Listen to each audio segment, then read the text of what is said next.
Welcome to the Data Science Hangout. So nice to see you all and hope everybody's having a great week. I'm Rachel Dempsey. I lead our pro community here at Posit. The Data Science Hangout is our space to chat about data science leadership, questions you're facing, getting to hear about what's going on in the world of data across all different industries.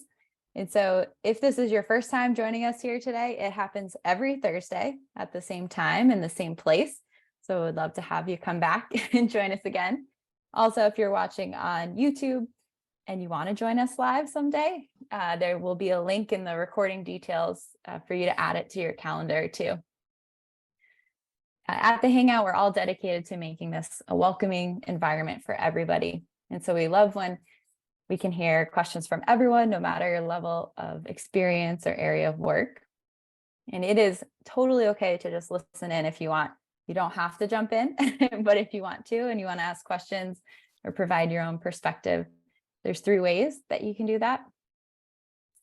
So you can jump in by raising your hand on Zoom. You can put questions into the Zoom chat and just put a little star next to it if you wanted me to read it instead. And then we also have a Slido link where you can ask questions anonymously too. And I totally forgot to make that today, so I will make that as we get started here and share it in the chat in just a second. But I'm so excited. We have 2 featured leaders here joining us today. Amanda Ahrens is ESG data architect at Dow, and Alex Schmidt, a chemical engineer and data scientist at Dow as well. And I'd love to have you both maybe kick things off by introducing yourself and sharing a little bit about your role and also something you like to do outside of work. Amanda, do you want to go first? Hi, I'm Amanda Ahrens. My job is in enterprise architecture. So like the title says, I focus on environmental, social, and governance data architecture. So really all things sustainability, climate, circularity, safer materials for Dow.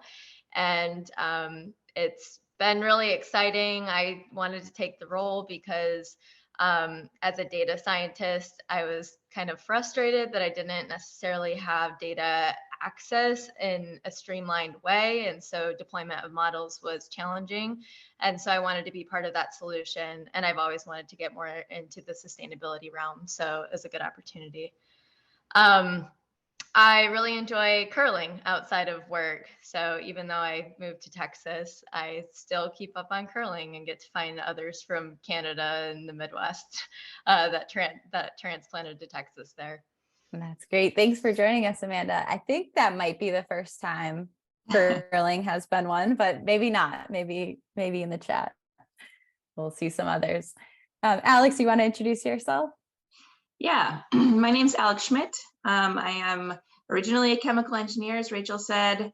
Got into data science with a master's degree kind of halfway through my career at this point. So I've worked mostly in R&D at Dow, so making new products, understanding materials, a little bit in manufacturing where we can use our operations data to troubleshoot problems.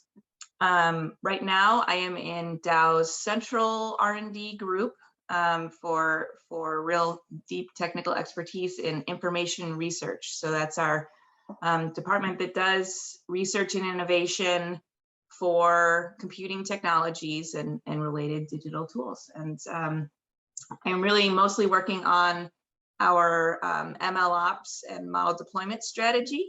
So of course, there's a technical aspect to that, but a lot of what I work on is really around change management, upskilling of data scientists so that they can follow our governance standards, getting team leaders and project sponsors educated so we are all on the same page about what it takes to deploy a model. So that's not something I ever expected to be doing, but it's fun and I get to work with a whole lot of different people all the time. So yeah, and who knows what will be the next step. I love it. And outside of work, what do you like to do? Yes, and outside of work, I am a potter. So I do pottery. And I say that because I'll be drinking coffee, but I only use handmade mugs now to support local artists. So this is a local artist in Midland, Michigan named Anna Safransky. So yeah. That's beautiful. So thank you both for joining us today. Something I have been really excited to ask you all about is about the community building that you all have done at Dow and about data competitions and conferences. And I just posted on LinkedIn earlier this week that a lot of people have recently been asking me about how to get started with their own internal data conference. And I've been asking for some tips that I've learned from others because I've never done that myself. So would love to just be able to hear a little bit about some of the events that you lead too. Amanda, maybe you can kick off with the sort of background of the community and the journey that we've been on. Yeah, that sounds good. So we have an internal data science community that really has allowed us to lay the foundation for ever even being able to approach a data science conference. And we did successfully have a full data science conference last year. So we call it the Insight Scientist Community, and it was established in 2015. And I had the privilege of helping to launch it as one of the managers for the community at that point in time. And since then, it has grown to over 500 members inside Dow. And of those, about 100 of those people are full-time practitioners, and the remaining are interested parties, citizen data scientists, people getting into data science learning. And we have a good breakdown, a big chunk, about 35% from R&D. We have another third from operations, and then a good chunk as well from IT and supply chain, and then the rest is kind of scattered across the other functions and businesses within the company. So throughout the years, we've been able to do, we started off smaller with poster sessions. We've kept up these monthly technical meetings where people can showcase, just showcase what they've been working on.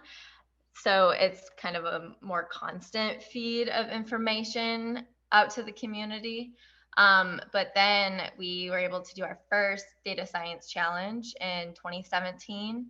And then we did another one in 2019. And then we did our last one as part of the full data science conference in 2022. So it's been quite a journey so far.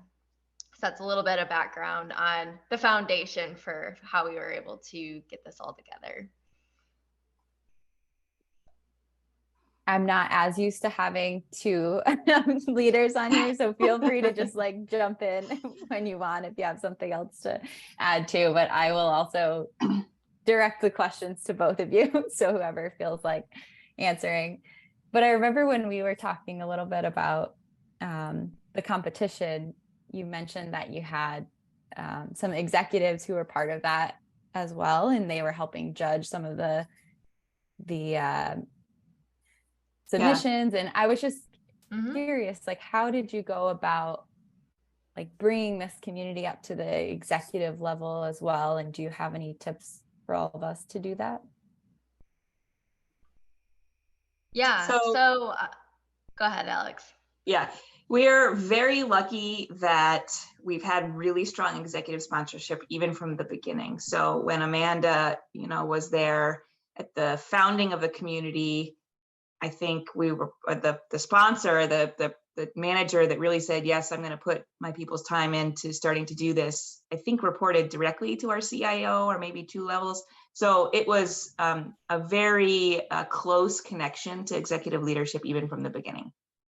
And it was actually that executive leader, our CIO, Melanie Kalmar, who I think proposed the first event that ended up being the Data Science Challenge. So we had many events. We did poster sessions, we did seminars, career seminars as well for our members. But this was the first thing that was really kind of I think the executive leaders said, how can we use this community to start creating value for the company, right? I think I've got to believe that's what originally, came to their minds. And so, so they suggested, why don't you go figure out how to do a hackathon? Okay, and that word can mean a lot of things to a lot of people. But after really talking about it, we settled on this sort of Shark Tank, like the TV show Shark Tank style thing, where groups come up with a project idea and pitch it to this executive panel.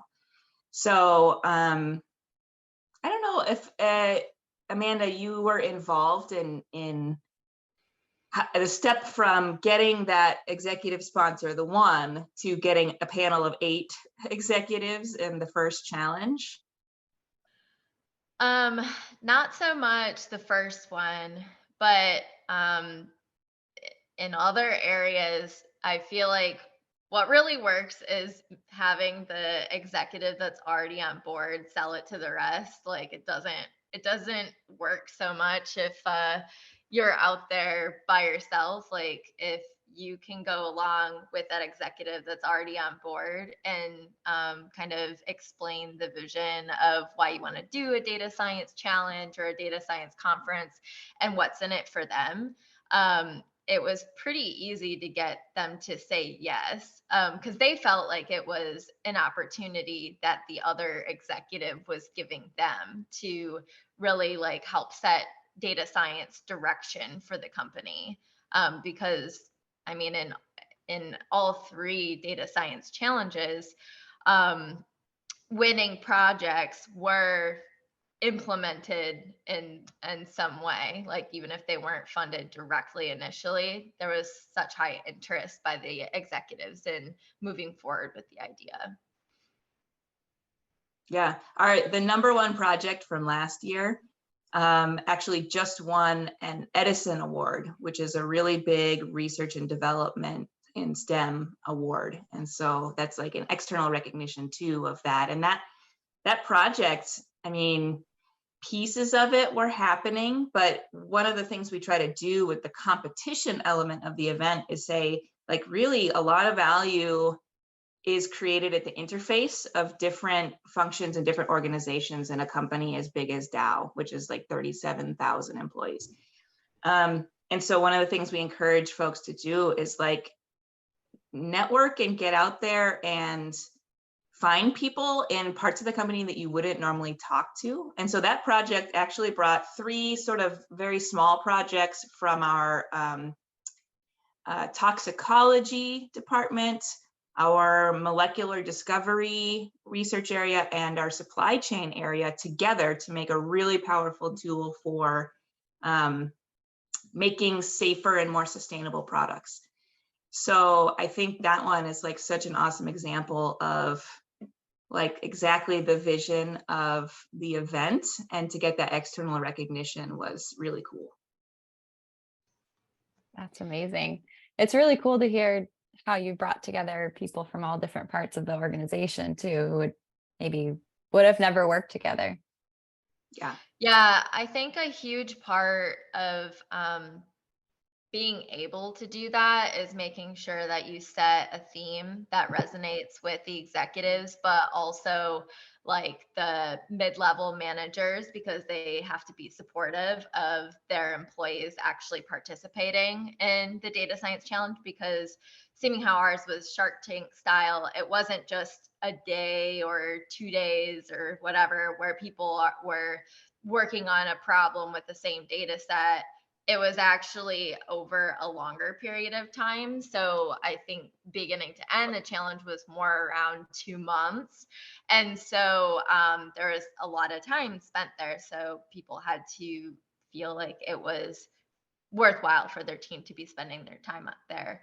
And so the first theme was more general. It was like improving EBITDA.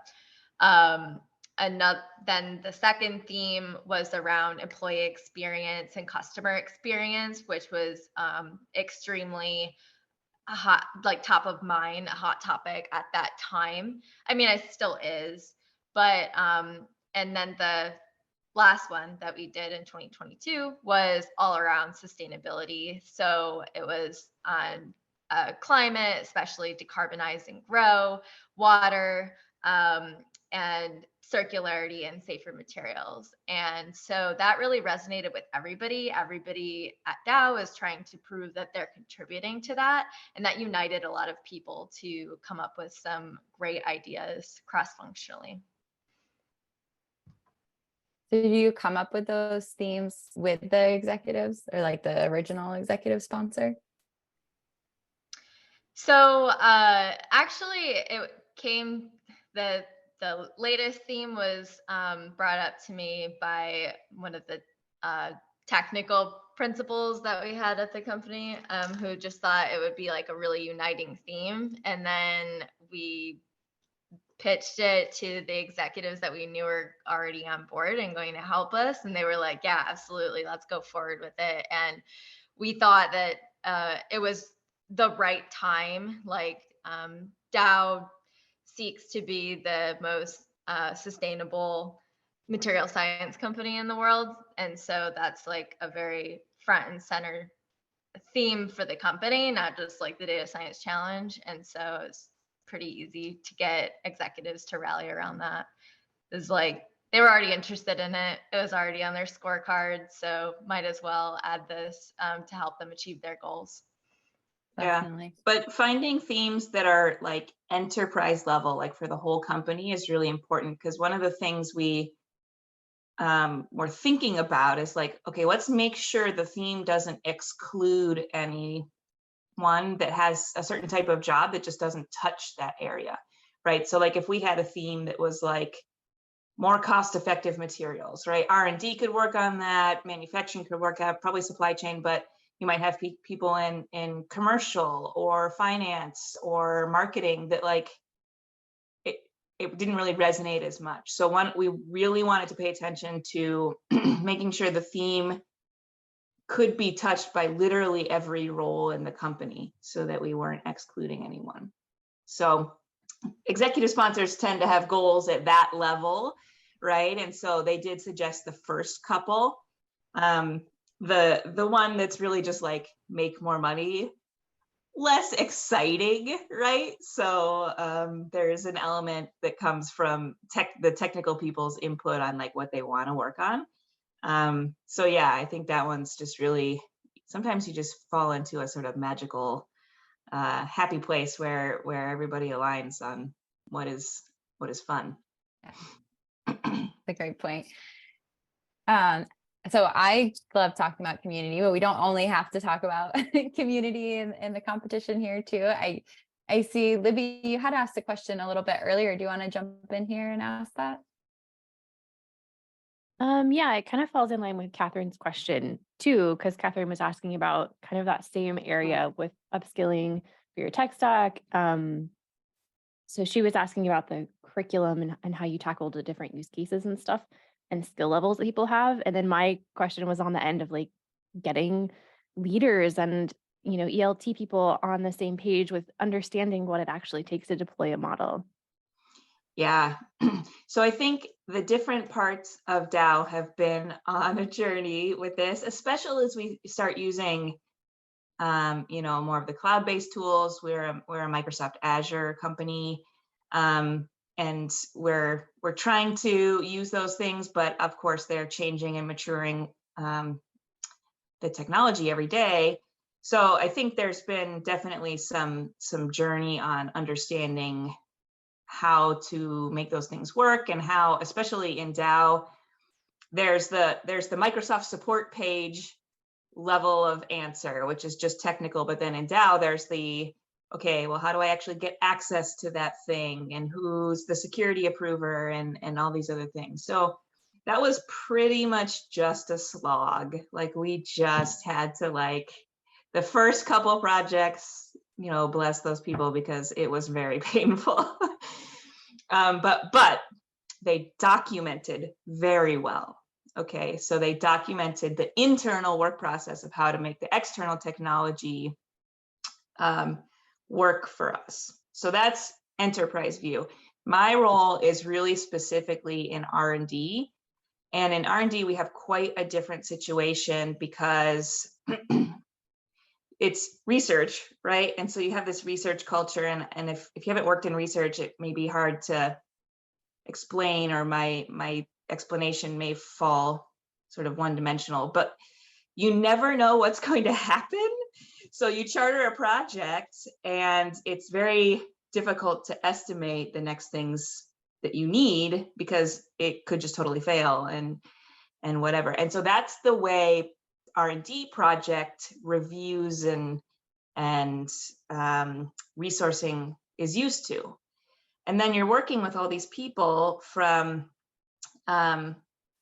information systems who have project managers, and they have, you know, we don't use Agile for everything, but they're used to this very formal Scrum, you know, scheduling, and you know exactly what you want to implement, and then you just have to do the steps to get to the known end product and whatever. And those are just like opposite things, right? So the situation that we had was R&D managers sponsoring projects with a sort of researchy amount of funding, and then doing the research part, and yay, that's good. But then they expected a deployment out of the end, because that's what you see when you hear about AI and machine learning deployments in the world.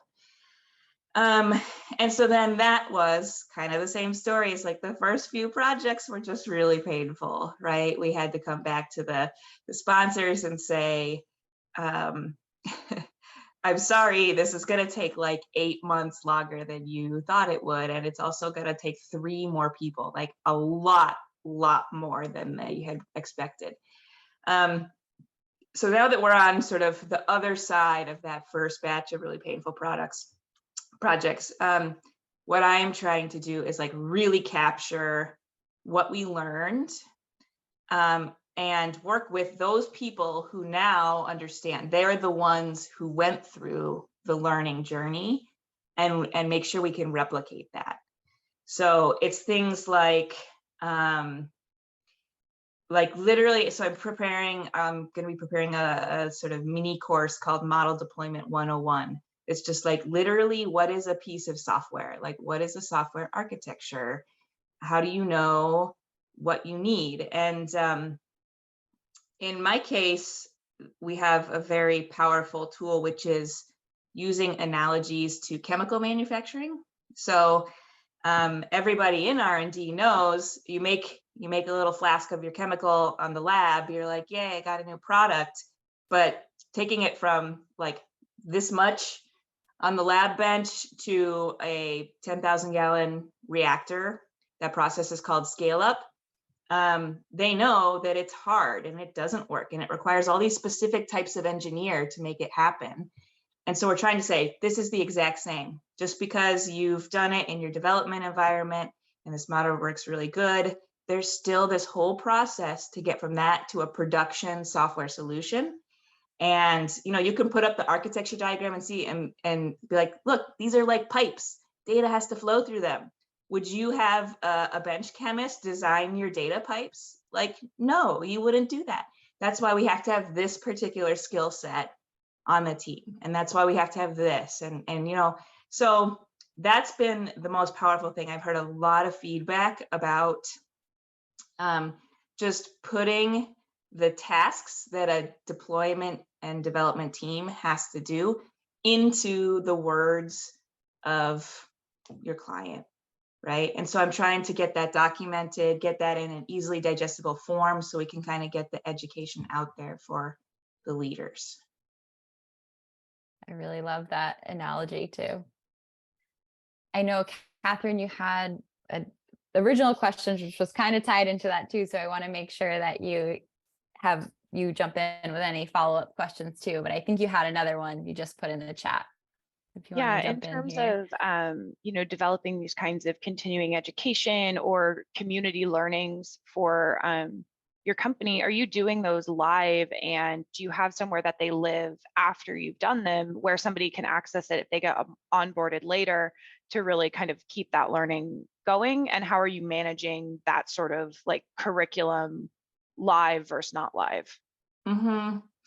I think we're trying to make most of them not live, just because the need to educate somebody is so irregularly timed, right? So it's, every once in a while, like next week, we're going to have a bunch of interns starting. And that would be a time when I could do maybe one live session and get a bunch of people trained at once. But for like full-time hires, they sort of join randomly. And we've tried other things with just completely different types of training in the past, where you try maybe like a quarterly and everybody from the last quarter catches up. But some of these things are so fundamental that people need to hear them like day one, right? Like, okay, the expectation is that you use Git, like, please do that. And so we don't want to delay people's work or people doing work in the way that we would like. So I think we're going to go mostly like self-learning, asynchronous kind of approach. As far as a common location, we have things like that for our technical people to access technical trainings, but we don't have something like that for more organizational soft skills kind of trainings. So I'm gonna have to think about that. One of the things that we've been thinking about is like, how do we facilitate these conversations between the technical experts and the resource holders, where they, basically describe what they need to do, and then they get the estimate of how much resource it will take. And that's really the point when they need the education, right? So, we'll have to think about it. But I wonder if the technical people that are on the other side of that conversation, if they know exactly where to go for that, then that would be the first start. Yeah, there might be a way where you could like kind of put the trainings together into like a training flow, like do one then the other. Yeah. And then, the people who have the answers can answer questions related to training 1 or 2 or something like that. But I don't know how you set that up because I'm not a web page developer. Yeah. We'll figure something out. I'm really focused on, because there's a very big, a very large amount of learning between where maybe the average person in the organization is and where we would need them to be actively involved in a digital project. And so I'm really focusing on not trying to get everything perfect on the first try and right now, and just like getting stuff out there, and then we'll build together based on feedback from some of those early adopters. So, but it's easier said than done, especially when you're the one that the content is reflecting on. But I see, Alan, you had a question in the chat too, if you want to jump in next. Yeah, thanks. Hi. I think my question is about the communication and coordination between like sort of enterprise architecture level and the R&D level, and how you figure out how, if EA needs like longitudinal planning about structure and people and resources and stuff, do you end up with tension between like being nimble at the R&D level and knowing that you'll be supported, like that someone will help keep the lights on at the enterprise level for the stuff you're doing? I think that's a little different from the kind of scaling up question, but I'm not sure. So how have you figured out how to do that kind of planning together, where like your cadences may not match, and it may be really hard to anticipate what you're going to need in one location versus the other location, like year over year, in people, in architecture, in tools, all of that stuff. Like any particular ways that you're successful? So I swear we didn't pay Alan to ask this question. So the answer to that is actually POSIT. So in R&D, we're POSIT, products such as Workbench, Connect, Package Manager is actually one of the things that differentiates R&D strategy from elsewhere in the company that's fully Azure based and does development in Azure. because it is so accessible, right? So the accessibility allows us to have much more participation in data science from all of our researchers. And, it's expected that 75%, probably more, maybe 80 or 90% of things won't ever make it to production. And like, that's totally fine. And so POSIT is excellent for that. And then of course we can use Connect to deploy. And then if something really scales big enough and we have some kind of technical reason we need to move it to Azure, then we can. But so we think of it, I think of it as kind of like an accessibility pipeline, right? We just want things to be super easy in the beginning, and then just make sure that we have governance in place to recognize where we've crossed some kind of threshold where we do need improved reliability, right? Maybe we actually need to get an ML engineer involved to make a hardened solution, or we do need external connectivity. So it is our policy in Dow, because our POSIT server is on-prem, we don't let anybody outside of Dow into it, right? So if you have an app that you want to release to a customer, we have to do something different, right? So it's kind of on me to figure out those governance thresholds of when we need to do something a little less accessible. But that's kind of how we approach the agility, is just making it super easy to get started. That's great. Thank you. And no, yeah, you didn't see that question to me, but like, we're thinking about exactly the same thing. How do we keep an amount of agility at one level while we're figuring out a whole enterprise Azure stack now? So like, I'm taking this to my enterprise architecture folks to say like, look, this can work. Yeah, I'll just add too from like the rest of Dow kind of experience. So Dow has digital centers, which are responsible for digital innovation. There's information research embedded in R&D, and there's one for like a digital marketplace center, more on the commercial side, supply chain side, operations side. Anyways, I feel like what's happened is the original plan was like that there would be like a sister organization that would partner to like help support longer term. And we're still working toward that and laying the groundwork, identifying like skills needed that aren't necessarily in those service organizations yet. And so I've been building that over time.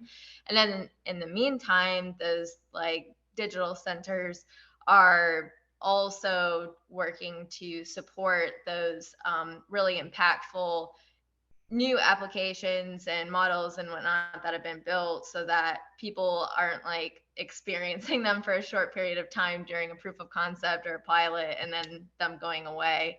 So I will say we have some growing pains that we're working through still, but certainly making a lot of progress even over the last like 5 years. Great, thank you. So much of that is really resonant and remarkable how similar some of our thinking is, but how we still have lots of problems to solve. And yeah, it's great to hear the way that you're coming at it and go, okay, we're not completely out in the wild in what we're thinking about. Is great. Thank you. I appreciate it. Love it. Abigail, I see you have asked a great question in the chat that's sparking a lot of conversation there too. Do you want to jump in next? Thanks. So this is another thing we've run into when hiring. How do you figure out, like, this is a skill that this position needs to have coming in versus this is something that we can train people up in? Ooh, that's a hard question. I think the only answer that I have for that question that I think we really know is, at this point, for I would say our materials and process related positions, so in R&D and manufacturing, we have found that it is much easier to hire people with degrees in that subject matter, so typically chemical engineering, and then build up the data science skill from there, rather than hire a computer scientist and teach them enough chemical engineering to have those really powerful conversations that you need to have in data science. Just because I guess the engineers already have some kind of pretty deep background in math and data. But yeah, the domain expertise, it's really important. So I think that's the only thing we really know for sure is like, we want to start from the domain expertise that they'll need for that role, and then add on digital skills from there. But you know, I think it really is different for different parts of the project team.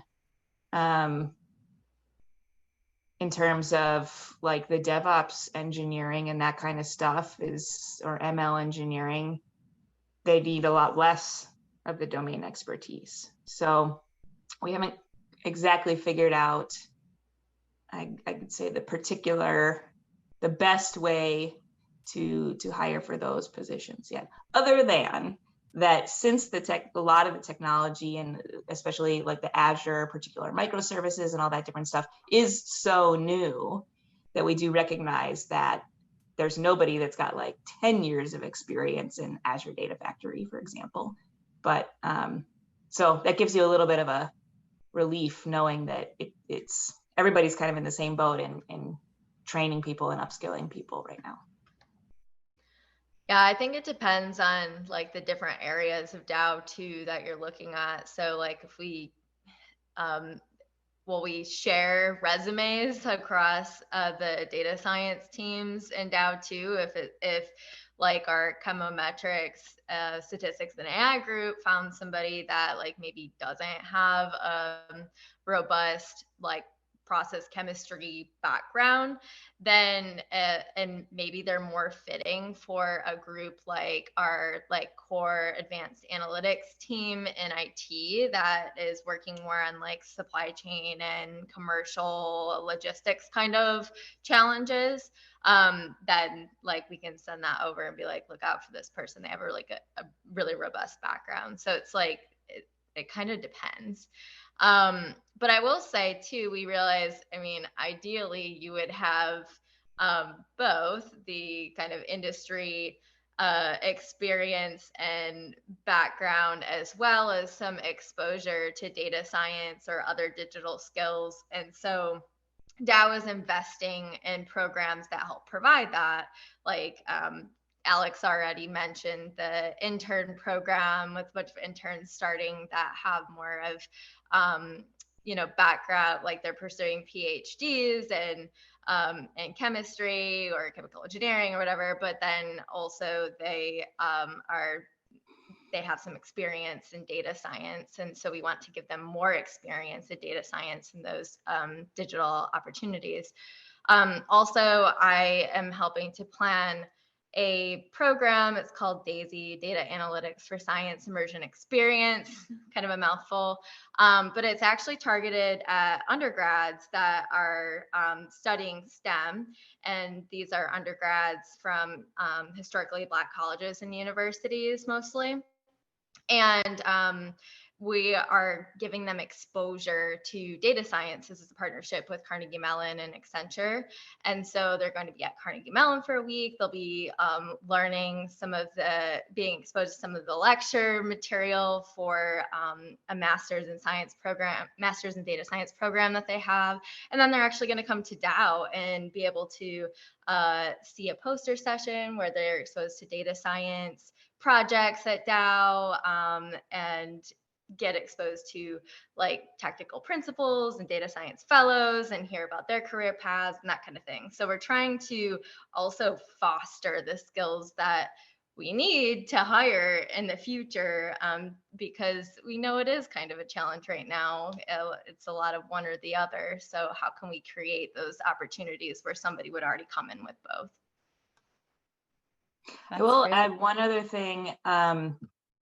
You mentioned, Amanda, it's a really good point that we're well connected within our community enough that if somebody gets a resume that would be a great add to DAO, but not their group, we know who to send it to, right? And I would say that's probably mostly because of the Insight Scientist community.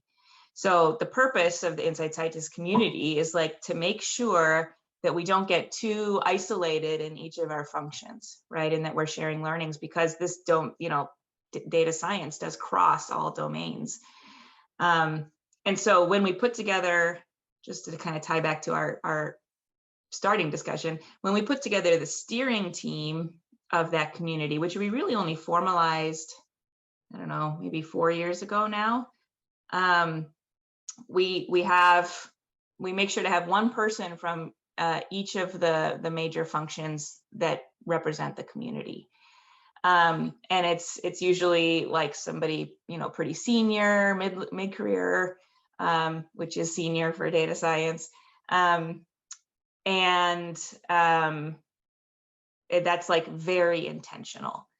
And so that's a place where we can always go to for that cross-functional thing. Like even if I was in the community but not well connected, I would know I can send it to my R&D person and they'll circulate it in that group and it'll get to the right place. So it does end up being a really nice vehicle for communication in that way.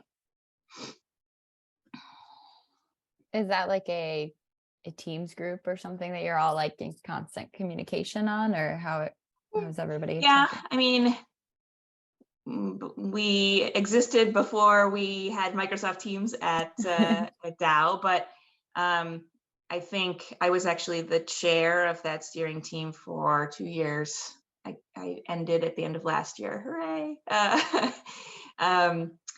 And so we have like monthly meetings just to make sure we're making progress on community goals. So we did have community level goals around providing training or providing network opportunities or creating a sense of belonging, right? Like community. And so, monthly meetings, and then, we use now Microsoft Teams. So chat and document storage and things like that all in one place for coordinating, just like quick things that come up in between the monthly meetings.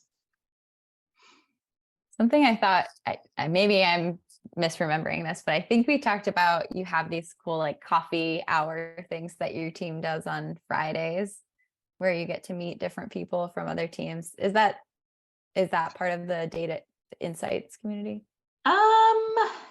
We have a couple different things like that. So we have technical seminars for the full Insight Scientist community, but then what we wanted to do was enable our members to find any type of close-knit community they wanted to. So you are allowed to make a subchapter of the community as long as you have enough interested people to do that. And so we started with local chapters. So we have certain sites. There's like one in Michigan, one in Texas, there's one in the Netherlands, and one in Shanghai.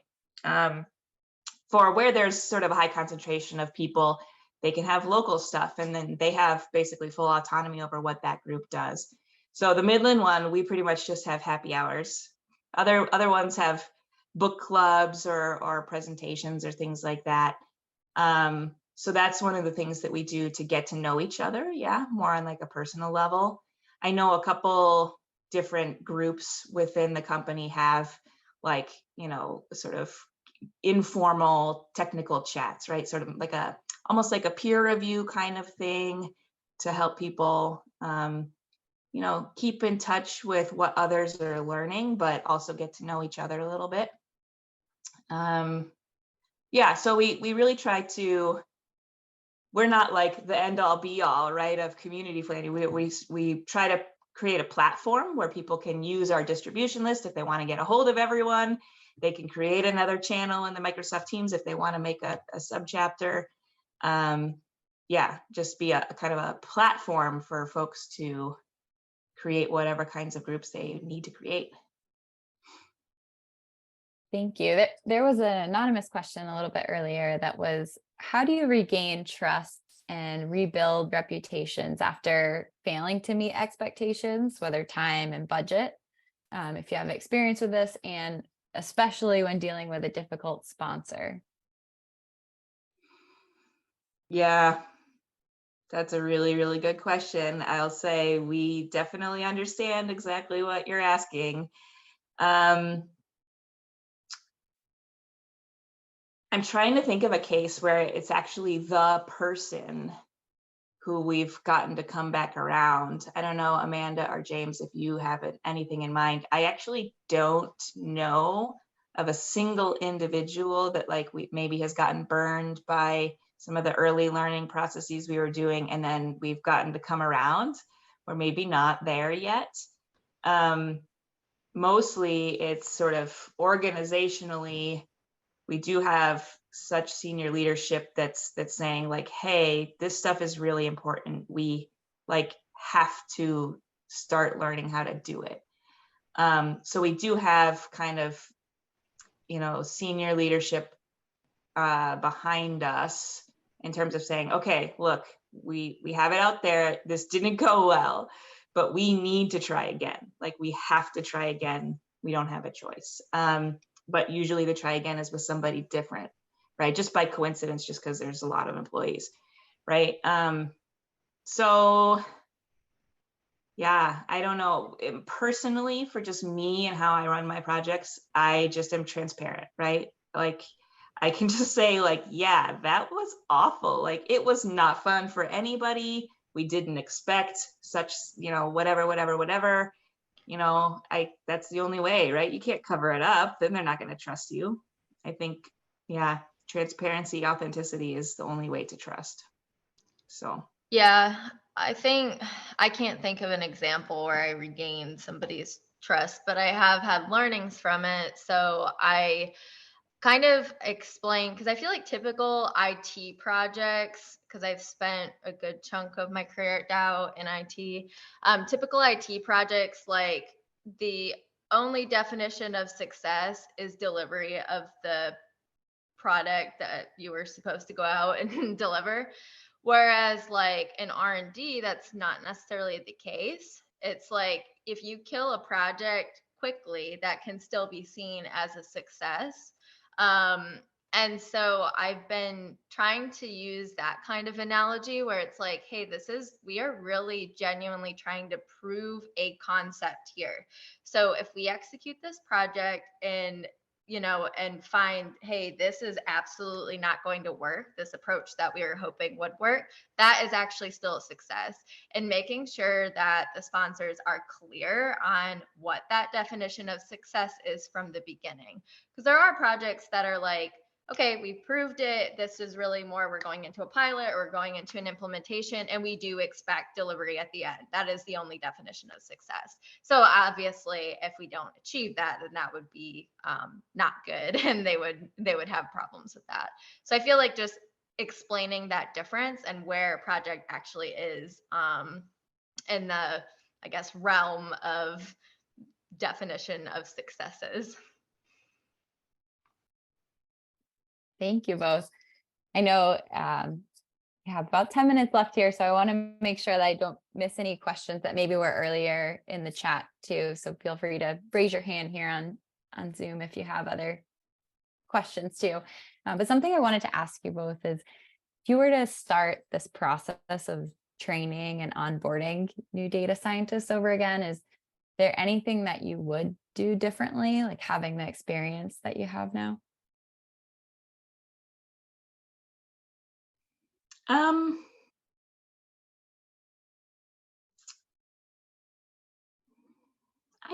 I don't know that there is. I think it's really hard to separate what our specific people have done and where, like, what a data scientist's job looks like now versus 5 years ago, from how the industry as a whole has changed, right? Like if I knew we were going to be here 5 years ago, I could have said, oh yeah, like we would have done a lot more, you know, software development, best practice training and coding skills and, you know, some of that other stuff. But it's not like, I don't know. I just think things have changed. And so we will change. And I just can't imagine what I would have done knowing what the future would hold. I don't Yeah. know. It's a non-answer. Yeah. I'm sorry. Yeah, I can't think of anything in particular. I will say, like, I like listening to the new people's perspectives because, well, since I've been at Dow for almost 8 years now, I there's been pretty drastic improvement. I'm not saying we figured everything out. We don't have a long way to go still. We do have a long way to go still. But I feel like sometimes I'm like more rosy about some of the progress, whereas like somebody new could be like extremely frustrated, like, why can't I do this? Like, why am I having these access issues and that kind of thing? So it's like, I feel like taking note of what they have to say, like, it's really critical because, I mean, we would like to retain them as well. So making sure that their training experience is going well, Yeah. even though like we've been around to see kind of an evolution. Yeah.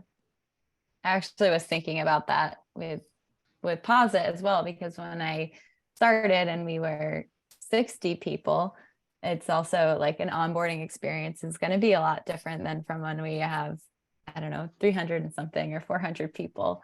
And like realizing that people will have different expectations depending on that company size too. Livy, I think you had asked a question a few minutes ago. Do you want to jump in here? Yeah, and it was kind of along the lines of what Amanda's talking about, where like people come in and they have expectations that they've brought with them, right? I have seen this happen with a lot of people and in a lot of organizations. So I'm curious how Dow handles it when you upskill a bunch of employees into better data skills or a better data stack or whatever it is, and then they are not able to actually use those skills in their day-to-day job. I've seen it kind of sow a lot of dissent in people. They're like, okay, you want me to learn all this stuff, but you've given me nowhere to apply all of this, or like, I can't use that tool that you taught me how to use or whatever it is. So how do you guys handle that, or is it not an issue for Dow? Sorry, $1 million question. I'm letting Amanda go first. I mean, I've definitely seen it be an issue at Dow, like when people go through like more generic Azure service training and then we've Dowized the environment. So then they can't do things exactly how they learned in the training. So that can be really frustrating. And so, you know, we're still working through combating that. But I think like as far as giving people access to other tools, I haven't seen so much. Like if people want to go do a jump training, cool, then they'll have access to Jump or SimCut Pro or whatever it is. But I've definitely seen that. And so from like an insight scientist community perspective, like we definitely kind of raised those issues to leadership that could actually help us take action. You know, like we got leadership to help us talk to security about like the issues that were preventing people from having a similar experience.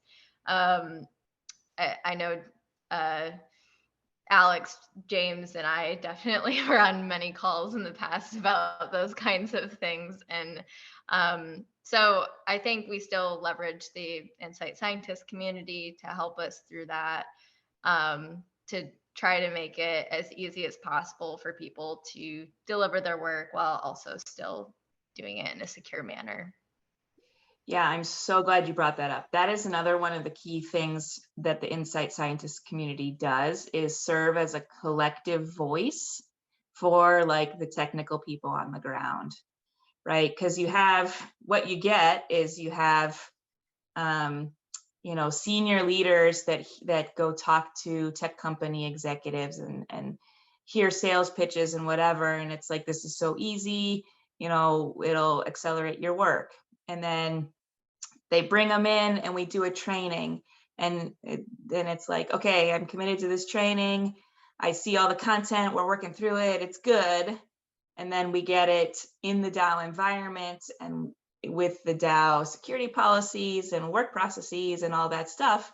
and it's nothing like it was in the training, right? And then your senior leaders don't understand why, they haven't seen the acceleration that they were told would happen.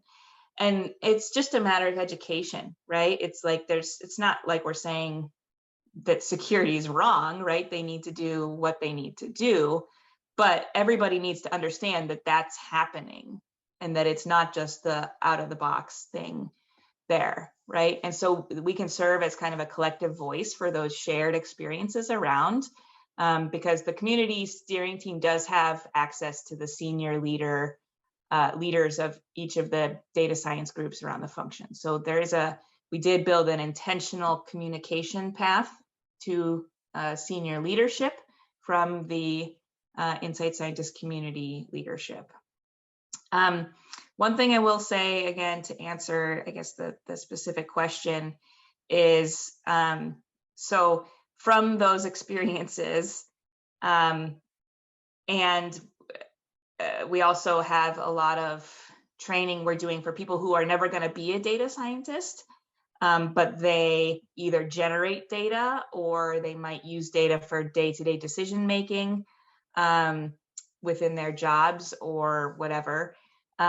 Everybody needs some kind of data literacy at this point, right? And so we have those kinds of training programs too, and we have to be even more sensitive to that issue probably because it's not really in their job description, right? So we're making them do these trainings that are possibly not something they think of as their core role.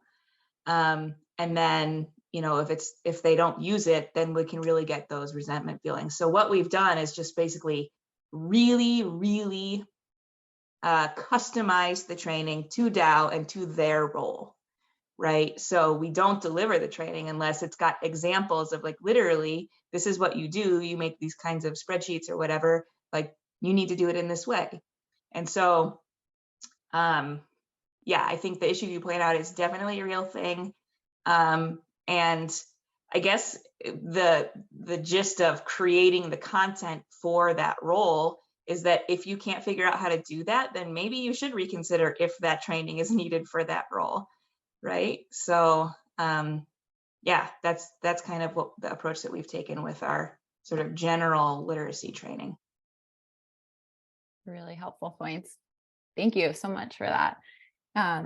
Maybe in the final minutes here to tie it back to what we had opened up with about some of the like conferences and competitions. I'm thinking about people who have asked how to do these as well. How did you actually learn like what was needed for the conference, or like what goes into planning an event like that? Yeah. Luckily, because Dow is a huge company, we do have people, like we haven't used them actually for this, but there are people whose entire job is like planning events, right? And so we have lots of admin support. So people who can, fill out a whole bunch of forms for badge access, who can do a lot of stuff. So there's pretty known things there on like, how do you get a bunch of people into one Dow location? In terms of everything else, I think we've learned a lot from the poster sessions that we've done every year since 2015. So that helps us learn how to gather technical submissions, how to set up a SharePoint to receive abstracts and things like that. We even this year, people submitted their proposal via a SharePoint list, and then they added their abstract and some extra information once they were accepted. And then we used a Power App to then make the program for the sessions available like on mobile. So we didn't have to print programs, right? We could be green and just do electronic programs and things. So yeah, we have our Microsoft experts using all the full capabilities of that suite. And yeah, the other key thing is like, you got to schedule the day around the executives. So it's not easy to pick a date, especially considering it does have like 6 to 8 weeks of lead up to it. So you have to have a time when folks can be working on that, and you don't have like the August month of vacation for Europe, and you don't have December off for North America. And that kind of stuff. But other than that, you got to schedule it around the executives. Mostly is what we've learned. Yep. Yeah, It took definitely a start small. a year to plan the whole thing. So I mean, we Yeah. only do it every other year because it's a lot. A lot of work. Yeah. Yeah. Definitely start small and literally keep every single document. Like if you spent Yes. more than like 15 minutes crafting an email, make sure you save that so that it can be reused in the future, at least reference back to, like, even if you're just starting off with something smaller, like a poster session, because then eventually, I mean, we just naturally grew. We're like, oh, well, what if we do a poster session and some presentations, or a poster session and the data science challenge, and then it turned into a large conference. And don't forget to have fun, right? Like we scheduled in certain times for fun and just hanging out and catching up with people, especially post-COVID. I mean, that was really important. So Absolutely. And celebrate with mimosas or drinks after. Yes. The organization team. Planning team advice. Yeah. That's great. Well, thank you both so much for joining us here and answering everybody's questions. And thank you all for the great questions too. I appreciate it and hope to see everybody back next Thursday too.